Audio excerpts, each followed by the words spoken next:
hukum, hukum.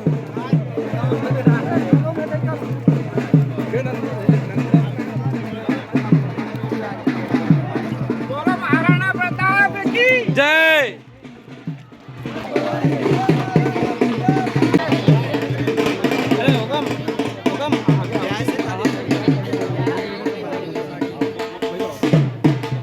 बोलो महाराणा प्रताप की महाराणा प्रताप की भाई साहब करवा दो फिर आप कर देना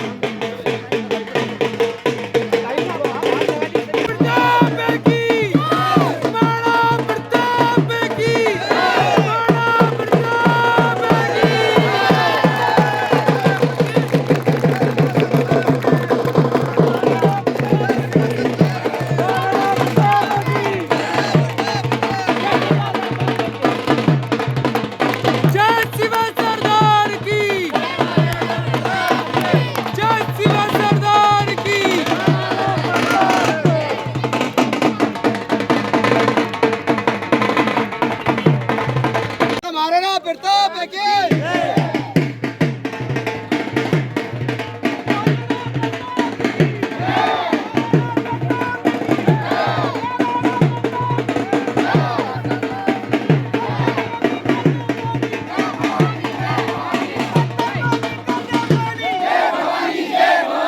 आसमान के नील गगन में लहराएंगे लहराएंगे लहराएंगे पत्थर को भी कर दे पानी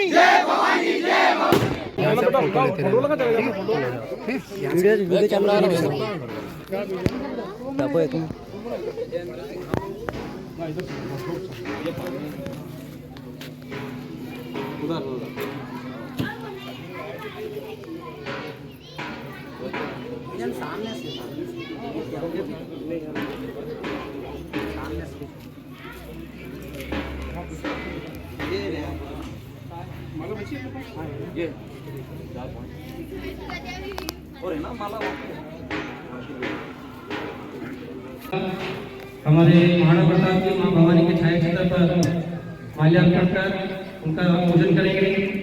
उसके पश्चात जो आज का हमारा एक दिवसीय शिविर है इसका आयोजन शुरू किया जाएगा। बोले महाराणा प्रताप की महाराणा प्रताप की पत्थर को भी कर दे पानी पत्थर को भी कर दे पानी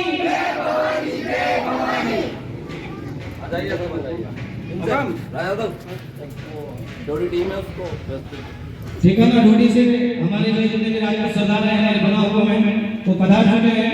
उनका बहुत बहुत स्वागत है, वंदन है, अभिनंदन है। हमारे आदरणीय हुकुम भैया दादा भाई धर्म सिंह जी गोहिल हुकुम एक फोटो ले लेता हूं। ढोडी की टीम का बहुत बहुत स्वागत है। वो पधारे और अपना स्थान ग्रहण करें। बाद में आया राणा और महाराणा हमारे महाराणा प्रताप जी के समय से आया और राणा उनके दादाजी के समय से आया था। लेकिन उस समय चलता था रावल, आगे रावल लगता था, रावल रतन सिंह जी गहलोत। तो हम गहलोत राज्य के राजपूत थे। हमारे जो दादा परदादा थे वहाँ उस क्षेत्र के सामंतवाद थे। सामंत मतलब समझे आप, जैसे आज आपको पता होगा, जैसे बुजुर्ग बैठे हुए उनको पता होगा कि 4-4, 5-5, 10-10 ग्रामों की एक पंचायत होती थी। जमींदार उन लोगों को गुप्त रास्ते से निकाल दिया गया था। और गुप्त रास्ते से कहाँ आए थे? जो हमारे बाप दादा सामंतवाद थे उनके। अब अलाउद्दीन खिलजी ने मेवाड़ क्षेत्र में बहुत आक्रमण कर चुके थे। वो आए, हमारे सामंतों के बाद आए, भाई आप ही लोगों को इस क्षेत्र की देखरेख करनी और आप ही को यहाँ का कर उगा के हमें देना है। लेकिन एक शर्त मेरी है, हमें उन्होंने यहाँ जगह दी। तिंगजपुर में बहुत लोग थे, छोटे मोटे नहीं थे, बहुत सारे लोग थे। हम तिंगजपुर में बसे, वहाँ हमने चेंज हो गया, रीति रिवाज चेंज हो गए, नियम चेंज हो गए। हम पहले शायद बुजुर्ग लोगों को पता होगा बेलबादी नहीं करते थे, नात्रा प्रथा नहीं थी। लेकिन समय के अनुसार ये सब बेलबादी भी होने लग गए और नात्रा प्रथा भी हमें चालू हो गई। तो नात्रा प्रथा को तो हम चाहते हैं कि चलती रहना चाहिए, अच्छी चीज़ है। क्योंकि कहीं की भी कभी घटनाएं हो जाती है जवानों की, तो हमारी भाई बड़वा जी हमारे पधारे हैं तो बोले कि यार हमारे यहाँ तो बड़वा जी नहीं आए हमारे तो यार वो जग्गा है, जग्गा उन्होंने बोला जग्गा है, तो मैंने बोला बड़वा जी, ये बोला बड़वा जी ने जग्गा है। तो मैंने हमारा बड़वा जी इस बारे में पूछा फोन ला करके कि अभी जग्गा क्या होता है। तो उन्होंने बताया हमें कि जगत का जग्गा और रगत के राव, मैंने जो हमारे समाज के लोग राजस्थान से हमारी ख्याति को, हमारी युद्ध को और हमारी प्रथा को जो लिखते थे, उनको हम बड़वा जी कहते हैं। जालम सिंह जी ने बसाया है। जालम सिंह जी बोड़ाना परिवार से थे और उनको राजा की पदवी मिली थी। उन्होंने सबसे पहले अपनी जागीरी को, ये बेरसा दातार में अपनी जागीरी बसाई। आपका सबसे पहला गांव, आपका गांव जो है वो बेरसा दातार। बेरसा दातार के राजा थे जालम सिंह जी बोड़ाना। अब बोड़ाना लोग कितने हाथ खड़ा करे जरा। ये जालम सिंह बाजी का जो है बासाब का परिवार है और जालम सिंह बासाब ने सर्वप्रथम जो है इस गांव की बेरसा दातार का जो है निर्माण किया था और अपनी कचहरी अपने वहां के वो जागीरदार थे। इसके बाद उस जागीरी से हटने के बाद ये गांव उन्होंने बसाया बोलवा को 1361। तो वो जागीरी जो बासाब के नाम से उस गांव का नाम बेरसा दातार, बलराम सिंह जी के नाम से बेरसा दातार गांव रखा गया है। ये आप लोग को शायद नॉलेज नहीं होगा, मैं इतिहास से बात बता रहा हूँ। तो हम लोगों ने ये प्रोग्राम इसलिए रखा है कि हमारे बुजुर्ग जो आज पगड़ी बांध करके हमारे सामने रहते थे, हम लोग पगड़ी को बांधना, उसको पहनना बिल्कुल हमने छोड़ दिया था, उसको भूल चुके थे। हम लोगों ने हमारी प्रथाएं, महासभा के लोगों को छोड़कर, महासभा के बना हुकुमचों को छोड़कर ऐसे कितने लोग यहाँ पर विराजमान हैं जिनको अपने कुलदेवी की जानकारी है? सिर्फ एक ही बना को पता है, दो। इस ठिकाना पर कई गोत्र के राजपूत सरदार विराजमान हैं। देवड़ा हुए, पठारिया हुए, पठारिया का जो मूल गोत्र है वो गोहिल है, परमार हुए। इसी बीच में हमारे ठिकाना गाड़ी गुराड़िया से हमारे बना दीपक सिंह देवड़ा साहब अपनी टीम के साथ पधारे हैं। इस शिविर के अपने वो उनके ठिकाने पर एक ऐतिहासिक शिविर है जो हमेशा याद रखा जाएगा। उसके लिए उनका बहुत बहुत धन्यवाद और सभी तालियों से बहुत बहुत स्वागत करें। ऐसे राजपूत तो आप जिनके सर कटने के बाद धड़धड़ा करते थे, सुना है आपने कभी कि सर कटने के बाद में भी 2-2 परकोटे तक आगे तक लड़ते हुए सर हमारे जाते थे और सर कटने के बाद भी धड़ लड़ते थे। क्यों लड़ते थे? आपको जानकारी है क्यों लड़ते थे? क्योंकि जब भी हमारे पूर्वज युद्ध लड़ने के लिए जाते थे, हमारे जो कुलदेवी होती थी, हमारे जो कुलदेवता होते थे, उनकी पूजा अर्चना करके युद्ध लड़ने के लिए जाते थे और माँ भवानी से प्रार्थना करते थे कि हे माँ भवानी हमारी रक्षा करना और इस युद्ध में हमारा साथ देना।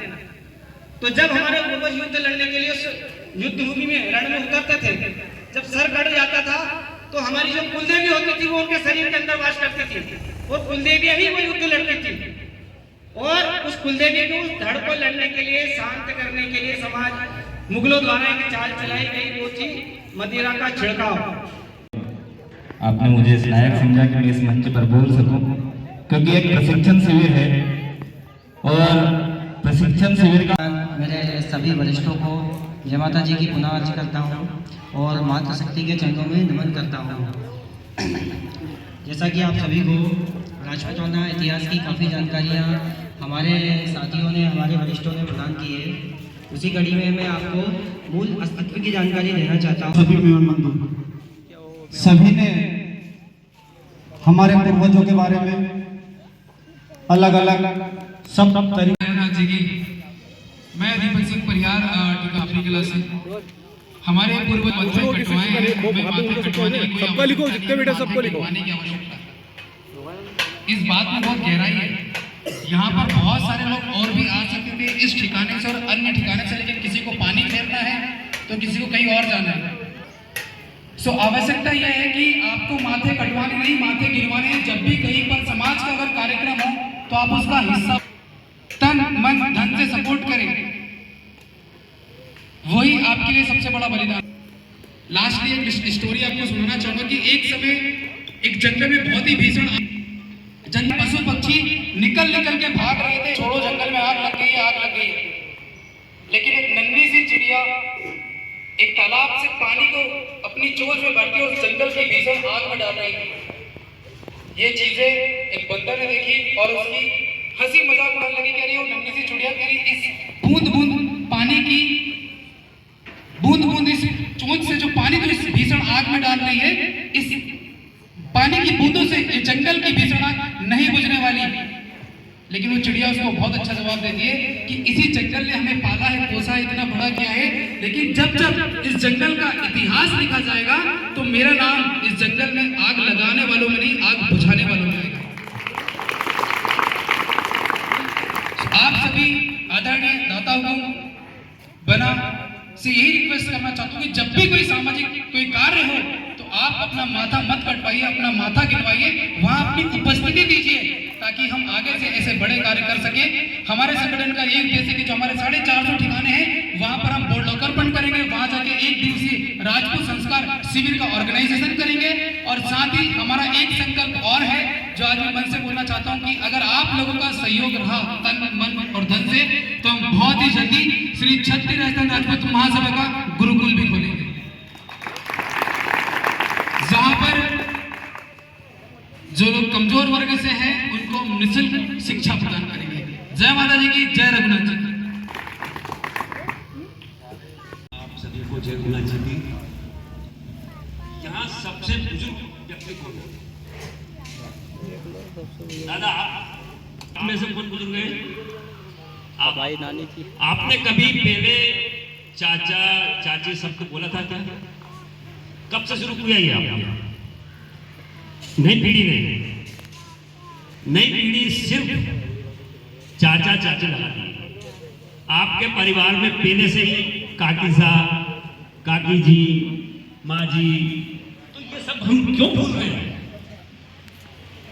ये सोचने वाली बात है अपने को। वो बोलते थे, आप नहीं बोलते, अपने बच्चों को कहते हैं चाचा जी, चाची।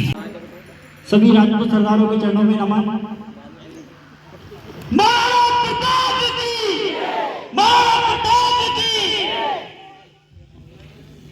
ये राजपूताना है और इसे अखंड राजपूताना बनाना है। ये हमें बनाना है, किसी और को नहीं, हमें बनाना है। इसको नीचे से ऊपर ले जाना है।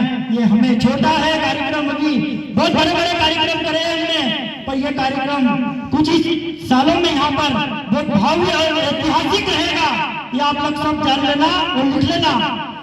ये अखंड राजपूताना है। इस जीवन में हम कोई दोबारा जीवन नहीं लेंगे। इसी जीवन में राजपूताना बुलंद करके जाएंगे। जब तक जिएंगे, जब तक राजपूताना अमर करके जाएंगे। छोर से आप क्या करेंगे, इस छोर से आपको लेकर, इस वाले से लेकर आपको आंख की सीधे इस पट्टी पर यहाँ लेके आना। आ रहा है समझ में? क्या करना है, उसको आपको ऐसे अपने कान के नीचे से यहाँ से रखना है।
हाथ में वजन नहीं आया, तलवार कैसे संभालोगे?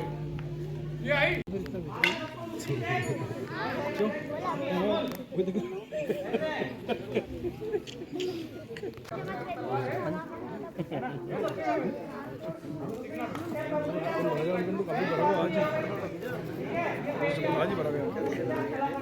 हेलो